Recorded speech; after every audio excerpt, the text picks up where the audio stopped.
asalaamaaleykum mbokk yi tey dañuy jàng planète bi ñu naan Vénus. Vénus nag mooy deuxième planète bu gën a jege suñu jant bi. moom ab planète rocheuse la comme ni ñu ko bindee fii, comme ni ko Mercure doonee suñu àdduna bi doon ko, Mars tamit doon ko. moom zéro satellite kon yi xamal nañ ko benn weer bu koy wër, comme ñun am nañ suñu weer.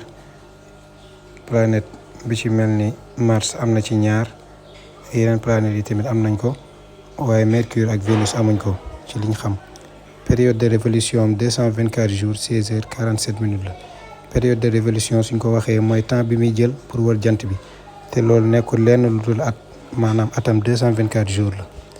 diamètre am maanaam soo ko jëlee cat ba cat 12103,6 kilomètres la. neexoon ak suñu àdduna bi, ndax suñu àdduna bi 12800 et quelques kilomètres la. période de rotation maanaam bësam mi ngi nekk 243 jours 0 heure 28 minutes.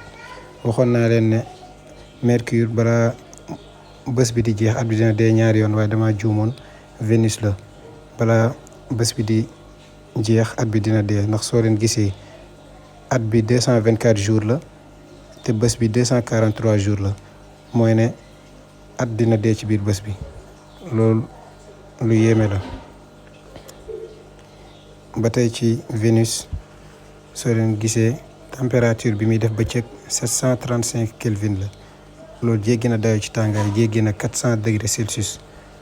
te Mercure ko gën a jege jant bi sax, waaye moom moo gën a tàng Mercure, ndax luy waral mu gën a tàng Mercure moom dafa am atmosphère. tàngaay bi muy jël yëpp daf koy denc, da ko bàyyi mu génnaat. dafa am gaz yu ñu naan gaz à effet de serre, ndax atmosphère am bi lu ci ëpp gaz carbonique la, dioxyde de carbone la. te dioxyde de carbone dafay téye tàngaay ba du génn. moo tax Vénus gën a tàng Mercure, malgré que ne Mercure moo ko gën a jege jant bi. soo leen seetaan vidéo bi ci Mercure, di ngeen gis ne Mercure am na ñaari température, bu guddi ak bu bëccëg. loolu nag waxoon naa leen lu mu amul atmosphère moo ko waral. moo tax su guddi jotee mu sedd bu jéggi dayo, su bëccëg jotee mu tàng bu jéggi dayo.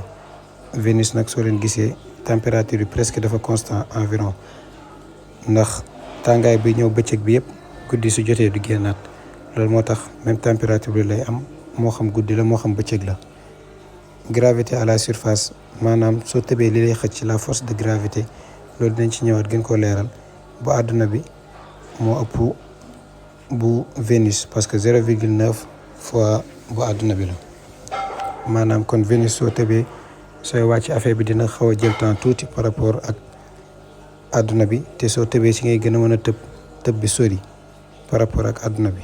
inclinaison de l'axe maanaam dëngaayam par rapport à la verticale mi ngi nekk 177,3 degrés. distance de la terre maanaam nu mu soree àdduna bi mi ngi nekk 0,4 unité astronomique. suñ demee ci wàllu espace foofu kilomètre dañ koy utiliser, waaye pour nga am ay lu gën a neex a jàpp dañuy utiliser unité astronomique, wala ñuy utiliser année lumière. tamit dinañ ci ñëw. unité astronomique nag mooy distance terre soleil, 150 millions de kilomètres environ. ba tey ñu nekk ci Vénus, distance du soleil mi ngi nekk 0,73 unité astronomique, maanaam 0,73 fois 150 millions de kilomètres moo lay jox distance Vénus soleil. ñu xool tuuti Vénus ak jant bi. comme ni ngeen ko gisee nii, dañuy wax ne Vénus mooy deuxième biddiw bu gën a leer ci asamaan, ndax biddiw bu gën a leer ci asamaan Sirius la ko tubaab di wax, arab naa ko Sha'ra. yàlla tudd na ko ci alxuraan, wa annahu huwa rabbu Sha'ra. ginnaaw Sha'ra boobu noonu, Vénus bi mooy objet bu gën a leer ci asamaan. nekkul biddiw, waaye ñun olof lépp lu ndaw ci asamaan rek daanaka biddiw lañ koy wax, ndax yi nga xam ne dañuy fàq tamit xam ne ay météorite la, ay doj yu ndaw la yuy wàcc, yooyu noonu biddiw lañ koy wax, fekk ne nekkul ay biddiw. asamaan lu ci nekk yëpp du ay biddiw. comme ni ngeen ko gisee, Mercure a ngi nii, Vénus a ngi nii. su nekkee ak atmosphère am, maanaam ay nuages ak yëpp su si nekkee nii lay mel, waaye suñ ko dindee gis ngeen ko nii la mel. ay éruption volcanique moo fa am, dafa tàng jër, dund mën a faa am. waaye tubaab yi góorgóorlu nañ ba sànni fa benn robot mu dem vérifier leen nu mel ak surface bi ak lépp. comme ni ngeen ko gisee nii suñ dindee atmosphère bi nii lay mel ab doj la bu tàng jër.